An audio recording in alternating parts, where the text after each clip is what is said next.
नमस्कार दोस्तों, उम्मीद है आप लोग सब अच्छे होंगे और जो भी परीक्षा आने वाला है उसको में ज़बरदस्त तरीके से तैयारी कर रहे होंगे। किस्मत का सिक्का उछलता है दोस्तों, तो हेड भी आपका और टेल भी आपका होगा दोस्तों।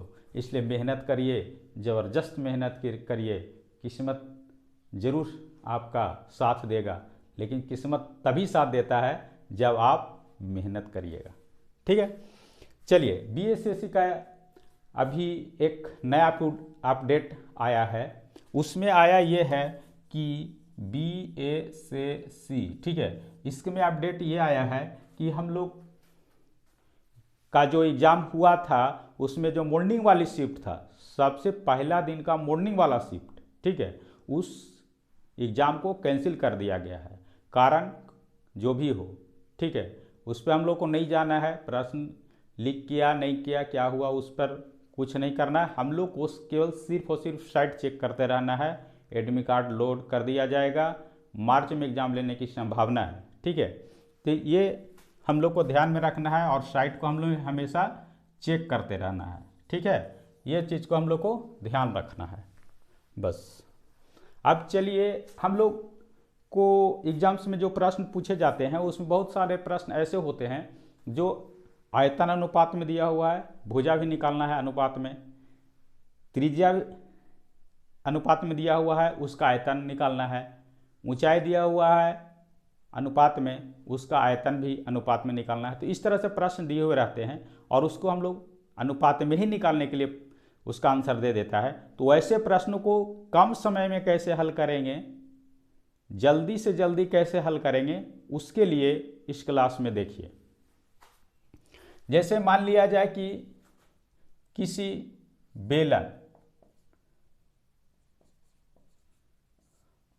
का आयतन जो है दिया हुआ है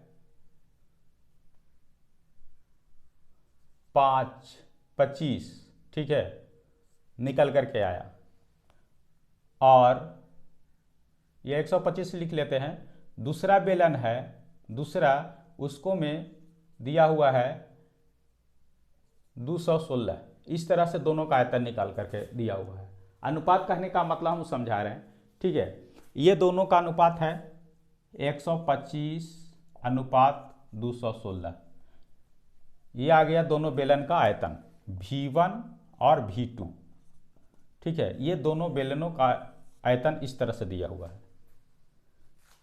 ये अनुपात हो गया, यही हम अनुपात कह रहे थे दोस्त। ठीक है, और मान लिया जाए कि 2 और त्रिज्या इसका जो दिया हुआ है, ये दूसरा प्रश्न को बता रहे हैं।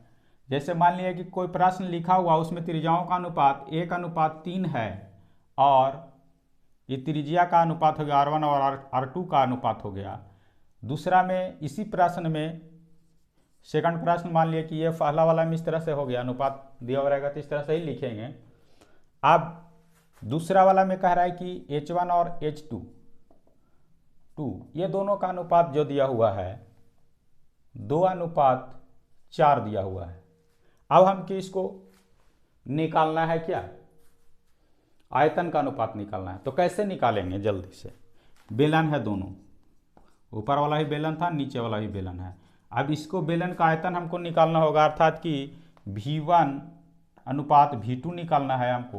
तो कैसे हम लोग आसानी से निकाल लेंगे, तो हम लोग जानते हैं कि ये दोनों का आयतन का अनुपात क्या होता है, आयतन बराबर क्या होता है, बेलन का आयतन बराबर क्या होता है, πr²h। ठीक है, r को 2 बार गुना करना है, पाई का मान, पाई पहला बेलन में भी रहेगा, दूसरा बेलन में भी रहेगा, इसलिए उस पर दिमाग नहीं लगाना है, वो कांस्टेंट मान हो गया, इसलिए कैंसिल हो गया। ठीक है, बाकी इसके लिए अनुपात, इसके लिए हमको लगाना है दिमाग, इस r² पर केवल दिमाग लगाना है। तो r क्या हो जाएगा दोस्त, 1/1, ऊंचाई कितना हो गया इसमें 2, अनुपात 3/3 गुने इसका ऊंचाई कितना हो गया दूसरा वाला बेलन का 4। अब ये देखिए, इससे ये कैंसिल हो गया 2 बार में, अर्थात कि 1:3 × 9 × 18। इसका आ गया आंसर किसका आ गया आंसर? यह आ गया जब त्रिज्या और ऊंचाई दिया हुआ रहेगा तब आयतनों का अनुपात आ गया। सेम इसी तरह का प्रश्न इसमें भी हमने लिखा है, और ये जो प्रश्न जो लिखा हुआ है ये कहीं न कहीं कोई न कोई एग्जाम में पूछा हुआ है, और पूछने वाले प्रश्न पर संभावना बनती है कि आपको आने वाला एग्जाम जो है उसमें पूछेगा ही।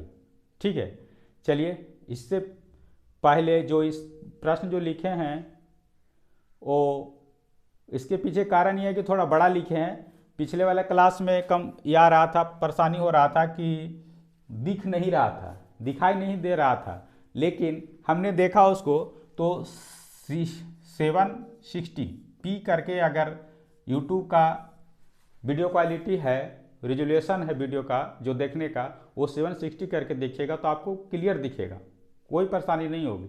लेकिन आप लोग 360 में ही देख लेते हैं या 240 में देख लेते हैं या 144 में देख लेते हैं, इसलिए ये इस जो पिछले वाले क्लास का है आपका जो वीडियो वो इस क्वालिटी में बढ़िया नहीं दिखता, इसमें भी नहीं दिखेगा, इसमें भी नहीं दिखेगा, इसमें दिखेगा बढ़िया से, अर्थात कि 760 पिक्चर क्वालिटी में आप देखिएगा, पिक्सल में देखिएगा तो आप बिल्कुल क्लियर वीडियो को देख पाइएगा।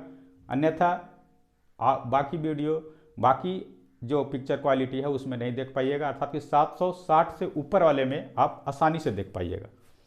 तो चलिए आप उस प्रश्न पर चलते हैं। उससे पहले एक छोटा सा रिक्वेस्ट आप लोगों का है, आप लोग वीडियो देखते हैं और नए उसको लाइक करते हैं, नए कमेंट करते हैं। एक प्रश्न हमने दे करके रखा था पिछले क्लास में कि जो आप लोगों को करना था, जो आप लोग उसका आंसर नहीं कोई किए, तो हम चाहेंगे कि उसका आंसर कीजिए और वीडियो देख करके लाइक कीजिए, सब्सक्राइब कीजिए, कमेंट कीजिए और दोस्तों के पास शेयर कीजिए और उनको भी सब्सक्राइब करने के लिए बोलिए। थैंक यू दोस्तों। चलिए देखते हैं क्लास को।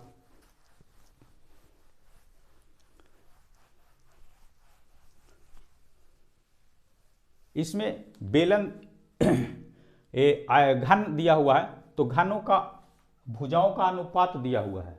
ठीक है, भुजा का अनुपात दिया हुआ है, तो भुजा का अनुपात दिया हुआ है हमको, तो कैसे हम उससे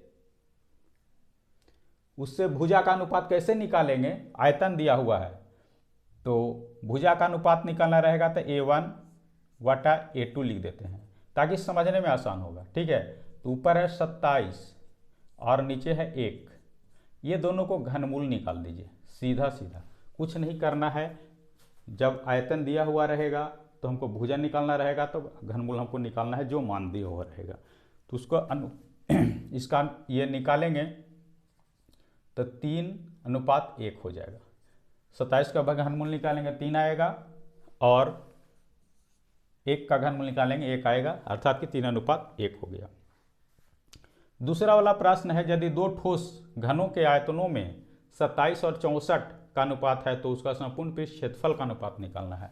दूसरा वाला प्रश्न जो कह रहा है कि इसमें भी घनों का आयतन का अनुपात दिया हुआ है, तो पहले हम भुजा का अनुपात निकाल लेते हैं। तो A1 बटा A2 बराबर 27 का घनमूल निकाल देते हैं और 64 का घनमूल निकाल देते हैं, अर्थात कि 27 का घनमूल 3, तो 3 लिख दिए, अनुपात दे दिए, और 64 का घनमूल आएगा 4, तो ये आंसर हो गया, अर्थात कि 3:4, सॉरी ये आंसर नहीं हुआ, ये क्षेत्रफल निकालना है। तो क्षेत्रफल हम निकाल देंगे, पृष्ठ क्षेत्रफल, तो इसको हम A से लिख देते हैं A1 बटा A2। अब इसको निकालना है क्षेत्रफल, हम लोग को फॉर्मूला क्या होता है उससे कुछ लेना देना नहीं है, हमको सीधे इसका वर्ग निकालना होगा। 3 का वर्ग निकाल दीजिए और 4 का वर्ग निकाल दीजिए, निकालने के बाद 9:16 इसका आंसर हो गया। ठीक है, अब चलिए तीसरा वाला प्रश्न को देखते हैं। इसमें कह रहा है दो बराबर आयतनों के बेलन की ऊंचाई का अनुपात 1:2 है, उनके त्रिज्या का अनुपात ज्ञात करिए। बेलन के आयतन दोनों को बराबर है, ठीक है, तो V1 अनुपात V2 बराबर 1:1 हो गया। ठीक है, और इसमें H1 अनुपात H2 बराबर 1:2 हो गया। हमको निकालना है R1 और R2 का। हम लोग बेलन के आयतन बराबर जानते हैं पाई आर स्क्वायर एच, और इतना ही से एक दूसरा से भागा देंगे तो पाई जो दोनों में समान रहेगा तो कैंसिल हो जाएगा। ठीक है, अर्थात कि पाई जो है से कांस्टेंट मान में चला जाता है, इसलिए दोनों में रहेगा। पहला वाला बेलन दूसरा वाला बेलन दोनों में रहेगा, इसलिए वो जो पाई का मान है ऊपर नीचे दोनों रहेगा, वो कैंसिल हो जाएगा। ठीक है, वो कांस्टेंट हो जाएगा। वैसे जो भी मान हम निकालेंगे गोला में भी निकालेंगे तभी उस तरह से कैंसिल हो जाएगा। बेलन, शंकु, अर्धगोला सारे में कैंसिल हो जाएगा। सो पाई से टेंशन नहीं लेना है। ठीक है, अनुपात वाला प्रश्न में हमको निकालना है R1 और R2, R1 और R2 का अनुपात। ठीक है, तो इसको ऐसे में ही लिख लेते हैं R1/R2। ठीक है, इसको में क्या करेंगे, अब इसको एक थोड़ा सा हल कर लेते हैं ताकि आप लोग को समझने में आसान हो। हमको निकालना है क्या R, इस फार्मूला से हम हल कर रहे हैं। ठीक है, फार्मूला को हल कर दे रहे हैं तो इसमें H से भागा हो जाएगा, पाई दोनों में आ जाएगा, इसलिए पाई का मान हम छोड़ दे रहे हैं, और R स्क्वायर में है इसलिए इसको रूट अंडर में लिख दे रहे हैं। ठीक है, अब चलिए ऊपर में आपको 1/1 का अंडर रूट हो गया, नीचे में देखिए ये पहला वाला का आ गया V1 क्या है 1 है, H1 क्या है 1 है, दोनों लिख दिए। फिर नीचे वाले में भी V2 क्या है तो 1 है, लिख दिए। H2 क्या है 2 है, 2 लिख दिए, सॉरी केवल 2 लिख देते हैं, 2 लिख दिए। ठीक है, ऊपर का मान √1 कटेगा तो 1 ही आ जाएगा। इधर हो गया अनुपात 1/2। अब √2 इसमें गुना हो जाएगा तो √2/1। काहे कि 1 का वर्गमूल निकालेंगे 1 ही आ जाएगा, 1 से 1 कट जाएगा। ठीक है, 1 से 1 का वर्गमूल निकालेंगे 1 आ जाएगा, और √2 से गुना कर देंगे तो √2 आ जाएगा, √2/1 इसका आंसर हो जाएगा। ठीक है, थैंक यू दोस्तों।